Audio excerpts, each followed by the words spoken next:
Hello students.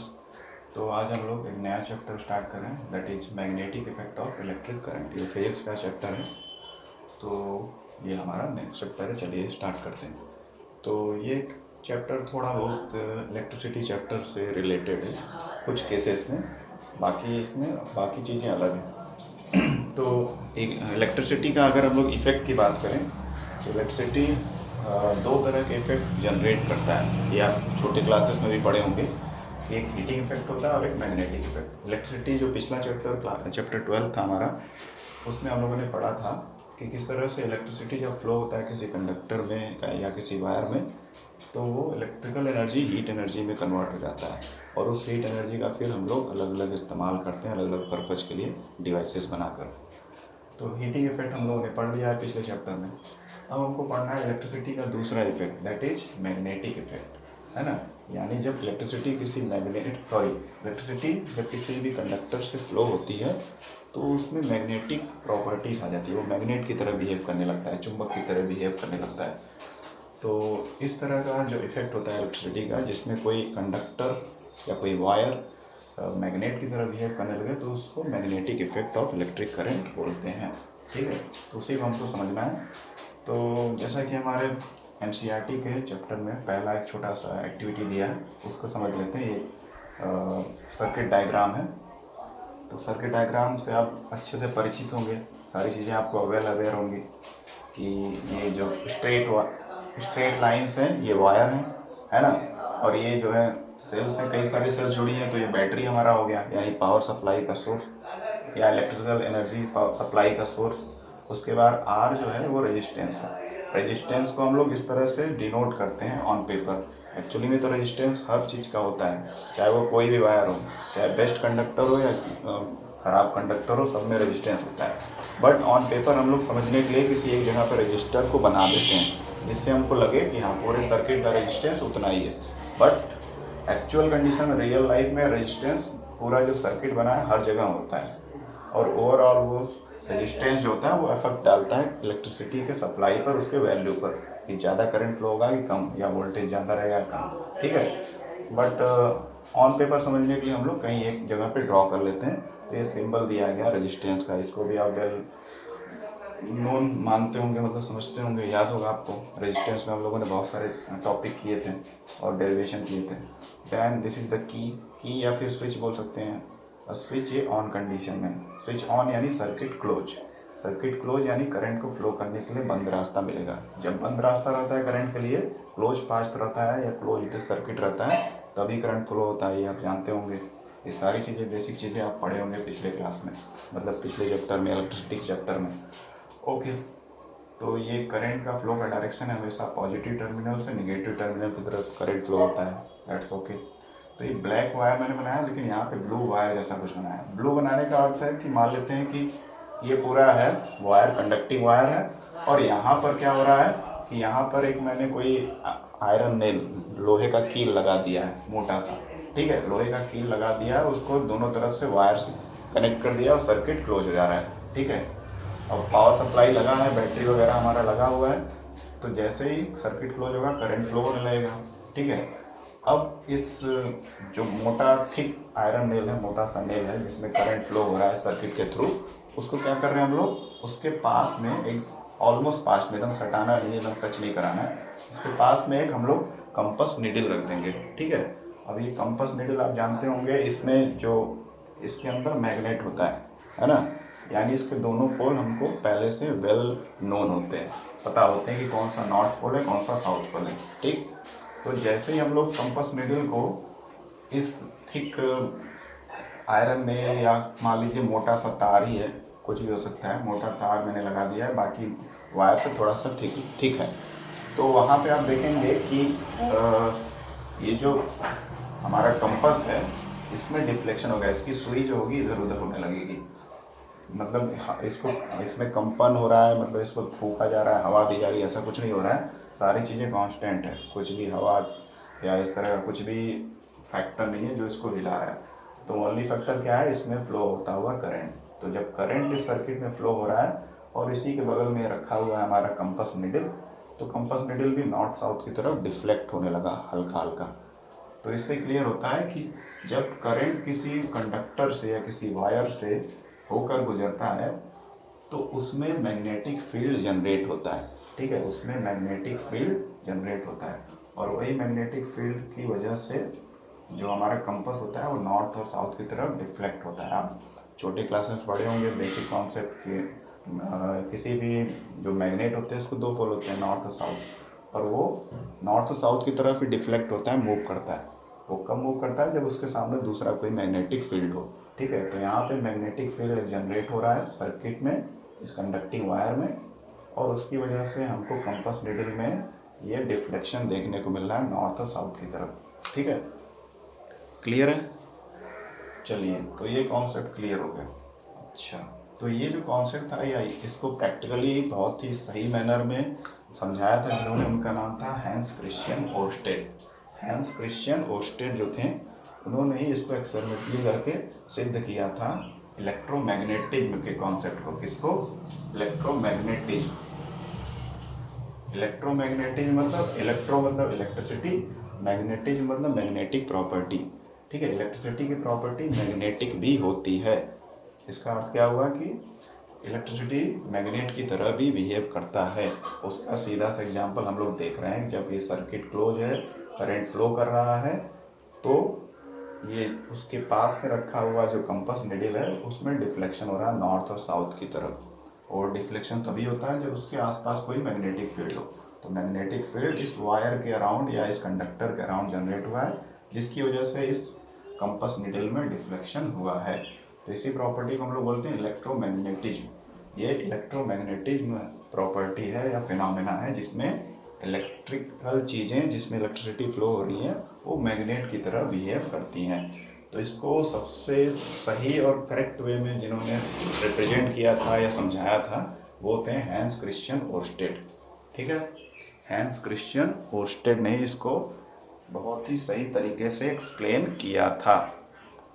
Okay, और उसके बाद हैंस क्रिश्चियन ओर्स्टेड का बहुत बड़ा कंट्रीब्यूशन था। उसके बाद बहुत बड़ा रिवॉल्यूशन आ गया, क्रांति सी आ गई फिजिक्स के फील्ड में कि यानी इलेक्ट्रिसिटी भी मैग्नेटिक फील्ड जनरेट कर सकता है। अब इस पे बेस्ड बहुत सारी मशीनें, डिवाइसेस बनने लगे। लोगों को जब पता चल गया कि यानी मतलब करंट भी मैग्नेटिक प्रॉपर्टी शो कर सकता है, तो उसको सोच करके बहुत सारे डिवाइसेस बनने लगी। तो ये जो कॉन्सेप्ट था इलेक्ट्रोमैग्नेटिज्म का, ये बहुत बड़ा रिवॉल्यूशनरी कॉन्सेप्ट था जिसने फिजिक्स के फील्ड में या साइंस के फील्ड में बहुत ज़्यादा रिवॉल्यूशन ला दिया। तो हैंस क्रिश्चियन ओर्स्टेड बहुत मतलब बड़े वैज्ञानिक थे। अच्छा कॉन्सेप्ट इन्होंने दिया, एक नया कॉन्सेप्ट दिया। तो इनको ऑनर देने के लिए, इनको मतलब सम्मान देने के लिए magnetic field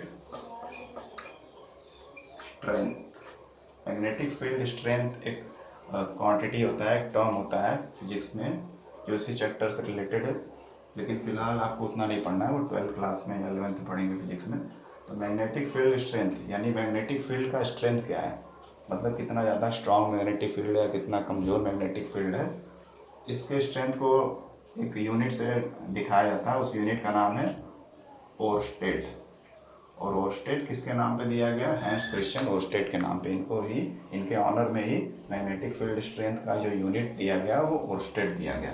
it's the unit. ये क्या है? एक यूनिट है। किसके लिए? मैग्नेटिक फील्ड के स्ट्रेंथ के लिए। मैग्नेटिक फील्ड का स्ट्रेंथ क्या है, पावर क्या है, कितना ज़्यादा स्ट्रॉन्ग मैग्नेटिक फील्ड है या वीक मैग्नेटिक फील्ड है, उसको हम लोग ओर्स्टेड में लिखते हैं। Oersted is a unit in the honour of Hans Christian Oersted. ठीक है, ओके, चलिए ये समझ में आ गया। और ये पूरा फिनोमेना हो गया इलेक्ट्रोमैग्नेटिक। और हमारा जो ये वायर है या कंडक्टिंग वायर है या कोई भी मेटालिक चीज़ है, वो किस तरह से बिहेव कर रहा है? इलेक्ट्रोमैग्नेट की तरह। इलेक्ट्रोमैग्नेट, ठीक है। इलेक्ट्रोमैग्नेट यानी ऐसी चीज़ें, ऐसे कंडक्टिंग डिवाइसेस जिसमें जब करंट फ्लो करें तो वो मैग्नेट की तरह बिहेव करें, और जब करंट का सप्लाई रुक जाए तो वो नॉन मैग्नेट की तरह बिहेव करें। तो ऐसी चीज़ों को इलेक्ट्रोमैग्नेटिक मटेरियल्स बोलते हैं। जैसे कि कंडक्टिंग वायर या कोई भी मेटल हो, अधिकतर मेटल जो होते हैं कंडक्टर्स होते हैं, है ना। तो जब तक करंट फ्लो कर रहा है सर्किट में, तब तक ये मैग्नेटिक प्रॉपर्टी शो करेगा और उसके आसपास जो चीज़ें हैं वो डिफ्लेक्ट होंगी या उसकी तरफ खींची आएंगी। लेकिन जैसे ही मान लीजिए कहीं से स्विच ऑफ कर दिए तो रे डिफ्लेक्शन रुक जाएगा। तो यानी ये एक तरह का टेम्प्रोरी मैग्नेट है। मैग्नेट भी दो तरह के होते हैं, एक परमानेंट मैग्नेट और एक टेम्प्रोरी मैग्नेट। तो इलेक्ट्रोमैग्नेट या इलेक्ट्रोमैग्नेटिज्म जो प्रॉपर्टी है वो एक टेम्प्रोरी फिनोमेना है, यानी ये परमानेंट नहीं शो होता है। जब तक करंट फ्लो करेगा करंट इस पार्टिकुलर उस डिवाइस में या उस कंडक्टर में, तभी तक वो मैग्नेटिक प्रॉपर्टी शो करेगा। जैसे ही करंट का सप्लाई रुक जाएगा वो मैग्नेटिक प्रॉपर्टी शो नहीं करेगा। That's it. तो इस तरह इलेक्ट्रोमैग्नेट या इलेक्ट्रोमैग्नेटिज्म फिनोमेना को हम लोग टेम्प्रोरी मैग्नेटिक प्रॉपर्टी बोलते हैं। ठीक है, टेम्प्रोरी क्यों? क्योंकि जब तक इलेक्ट्रिसिटी है तभी तक मैग्नेटिक प्रॉपर्टी शो करेगा। ओके, ये हो गया क्लियर। चलिए, तो ये था स्टार्टिंग हमारा कि मैग्नेटिक इफेक्ट ऑफ करंट क्या होता है। अब थोड़ा सा आगे बढ़ते हैं हम लोग। हैंस क्रिश्चियन ओर्स्टेड का थैंक्स, जो इन्होंने ये कॉन्सेप्ट दिया और इसके बेसिस पे बहुत सारे डिवाइसेस बनने लगे।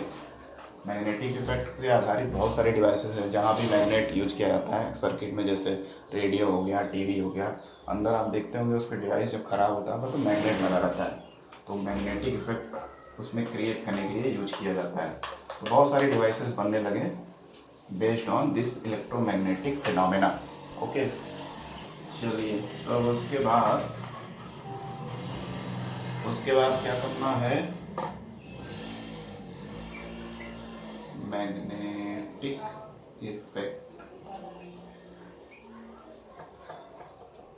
एक्चुअली इसको हटा दिया जाए, फिर भी रहने देते हैं। ठीक है, मैग्नेटिक इफेक्ट का पहला टॉपिक हमने समझ लिया। अब दूसरा जो टॉपिक है वो है मैग्नेटिक फील्ड। इसके बारे में हम लोगों ने समझ लिया कि मैग्नेटिक इलेक्ट्रोमैग्नेटिज्म कैसे जनरेट होता है, या किसने इसको समझाया कि इस कॉन्सेप्ट को। ये सारी चीज़ें तो समझ लिए। अब मैग्नेटिक फील्ड क्या होता है? देखिए, मैग्नेटिक फील्ड वो होता है मतलब ऐसी चीज़, जैसे मैं अभी दिखा रहा हूँ। मान लीजिए बार मैग्नेट है। बार मैग्नेट रेक्टेंगुलर शेप का होता है ना, रेक्टेंगुलर शेप का होता है, चौड़ाई में कम, लंबाई में ज़्यादा। तो मान लेते हैं ये हमारा नॉर्थ पोल है और ये हमारा साउथ पोल है। ठीक है, दो पोल है। अब मैग्नेट जो है मैग्नेटिक मटेरियल को खींचता है, यानी आयरन, स्टील, निकल, इस तरह के मटेरियल को अपनी तरफ अट्रैक्ट करता है ना। तो क्या किया जाए, अब इसके चारों तरफ आयरन के पार्टिकल को रख दिया जाए। इसके चारों तरफ आयरन के पार्टिकल को रख देते हैं, तो क्या होगा? ठीक है, जब देखेंगे हम लोग तो क्या होगा,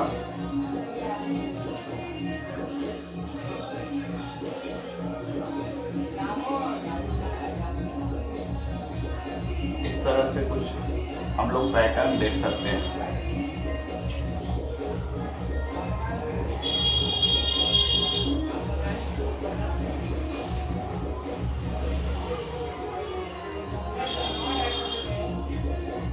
तो इस तरह का पैटर्न, ये जो मैं डॉटेड लाइन बना रहा हूँ, इसको डॉटेड लाइन ना समझ करके आप कोई आयरन के पार्टिकल सोचिए। आयरन का पाउडर है, मतलब आयरन को एकदम पाउडर कर दिया गया, उसको छिड़क दिया गया। इस एक वाइट शीट लीजिए, सफ़ेद कागज़ बड़ा सा, उसमें छोटा सा वार मैग्नेट रखिए और आयरन पाउडर गिरा दीजिए उसके चारों तरफ। तो आप देखेंगे कि सारे आयरन पाउडर इस तरह के पैटर्न में आपको दिखेंगे, है ना।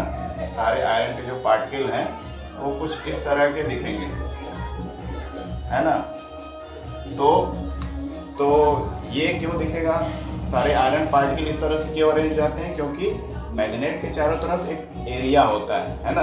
उस एरिया के अराउंड ही वो मैग्नेटिक मटेरियल जो मैग्नेट से अट्रैक्ट होती है वो अरेंज होती है। अगर बहुत ज़्यादा दूर रखते हैं हम लोग आयरन पाउडर को तो वो मैग्नेट खींच नहीं पाता, अट्रैक्ट नहीं कर पाता उसको।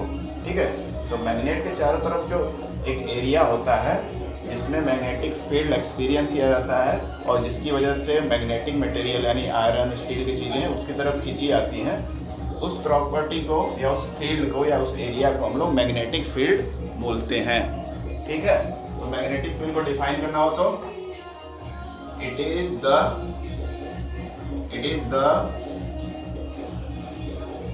Area around a magnet, it is the area around a magnet where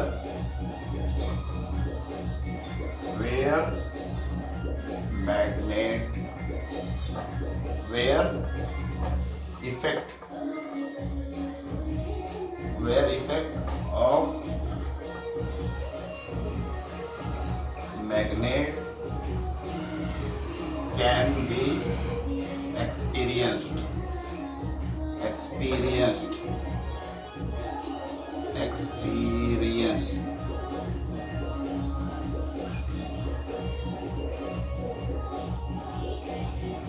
और फेल्ट, एक्सपीरियंस या फेल्ट। ओके, तो मैग्नेटिक फील्ड क्या हो गया? मैग्नेटिक फील्ड एक ऐसा एरिया होता है किसी भी मैग्नेट के चारों तरफ जिसमें मैग्नेटिक इफेक्ट को एक्सपीरियंस किया जा सके। मैग्नेटिक इफेक्ट को एक्सपीरियंस का मतलब क्या है? अगर वो कोई वस्तु है जो मैग्नेट से अट्रैक्ट हो सकती है, जिसको मैग्नेटिक मटेरियल बोलते हैं, अगर वो किसी मैग्नेट से खींच रही है यानी वो उस मैग्नेटिक फील्ड के एरिया में, ठीक है। अगर मान लेते हैं यहाँ तक केवल मैग्नेटिक फील्ड है इस मैग्नेट का, और ऑब्जेक्ट हमने आयरन का चीज़ को यहाँ रखा है, तो वो मैग्नेट नहीं खींच पाएगा, तो ये out of the magnetic field है। लेकिन यहाँ पे कोई ऑब्जेक्ट हमने रख दिया तो तुरंत खींचा आएगा किसी न किसी तरफ, इधर या इधर, है ना। डिपेंड करता है कि किस पोल की तरफ वो अट्रैक्ट हो रहा है ना। तो मैग्नेटिक फील्ड वो एरिया होता है एक मैग्नेट के चारों तरफ जहाँ पे मैग्नेट का इफेक्ट एक्सपीरियंस किया जा सके या फील किया जा सके। ठीक, क्लियर है? ओके, तो this is the definition of the concept of magnetic field. Magnetic field is the area surrounding or around the magnet in which or where we can experience the effect of magnet. और इसी वजह से यहाँ पे क्या है, जो मैंने डॉटेड लाइन बनाई है, इसमें आप समझ सकते हैं कि जो आयरन का पाउडर हमने चारों तरफ बार मैग्नेट के रखेंगे तो कुछ इस तरह से अरेंज हो जाता है ना, क्योंकि वो मैग्नेटिक फील्ड में रहता है। लेकिन यहाँ पे ज़्यादा क्यों अरेंज होता है, यहाँ पे कम क्यों होता है, ये चीज़ समझनी है ना। तो इसको हम लोग समझते हैं नेक्स्ट टॉपिक में। तो नेक्स्ट टॉपिक क्या है हमारा? तो ये हो गया हमारा कॉन्सेप्ट मैग्नेटिक फील्ड का। उसके बाद हमारा नेक्स्ट टॉपिक है magnetic lines, magnetic field lines, magnetic field lines. ठीक है, magnetic field lines, magnetic field lines. Magnetic field lines के लिए फिर से एक डायग्राम बना लेते हैं छोटा सा। ये हमारा बार मैग्नेट है, इसके दो पोल हैं, नॉर्थ पोल, साउथ पोल। एक हर मैग्नेट में दो पोल होते हैं, है ना, चाहे उसके जितने भी हजारों लाखों टुकड़े कर दें, जितना भी छोटा छोटा मैग्नेट रहेगा, जब भी इसको ब्रेक करेंगे उसके दो पोल ऑटोमेटिकली बन जाएंगे। ठीक है, तो ये हमारा है।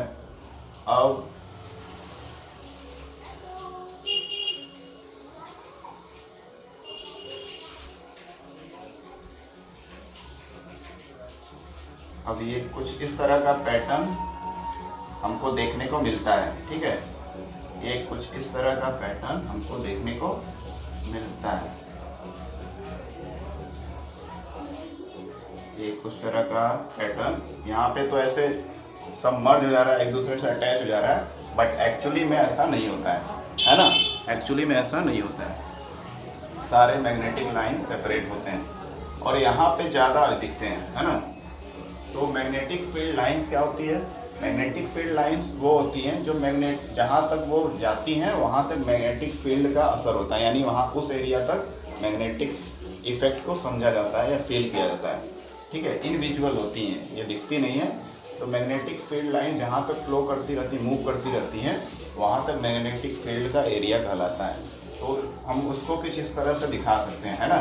तो magnetic field line north pole से निकल के साउथ पोल तक जाती हैं और इसी वजह से जो मैग्नेट होता है अपोजिट पोल से अट्रैक्ट होता है। जैसे नॉर्थ साउथ है, इसके बगल में फिर नॉर्थ साउथ रखेंगे, यहाँ नॉर्थ यहाँ साउथ, तो वो अट्रैक्ट नहीं करेगा, है ना।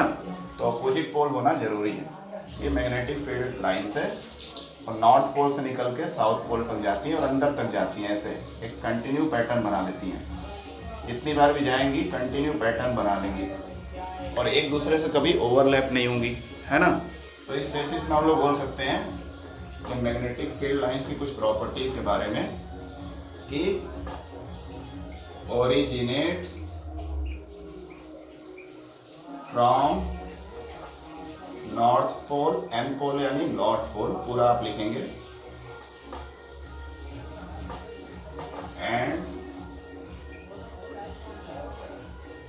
And goes to south pole. ठीक है, नॉर्थ पोल से निकल के साउथ पोल तक जाती हैं मैग्नेटिक फील्ड लाइंस की। ये पहली प्रॉपर्टी होगी। दूसरी प्रॉपर्टी आप देखेंगे, कभी भी मैग्नेटिक लाइंस जो है एक दूसरे को इंटरसेक्ट, काटेंगे नहीं, they do not cross each other. कभी भी मैग्नेटिक फील्ड लाइन एक दूसरे को काटती नहीं है ना। और तीसरी प्रॉपर्टी क्या है? तीसरी प्रॉपर्टी ये है कि एक तो ओरिजिनेशन हो गया, दूसरा क्रॉस नहीं करती हैं, तीसरा है more lines on north and south pole. ठीक है, more lines on north and south pole, यानी जब भी कोई मैग्नेट रहेगा तो मैग्नेटिक लाइंस ज़्यादा क्राउडेड, ज़्यादा भीड़ कहाँ रहता है उसका, इकट्ठा नॉर्थ और साउथ पोल पे। इसलिए कोई भी वस्तु जो है नॉर्थ पोल और साउथ पोल की तरफ ही अट्रैक्ट होती है।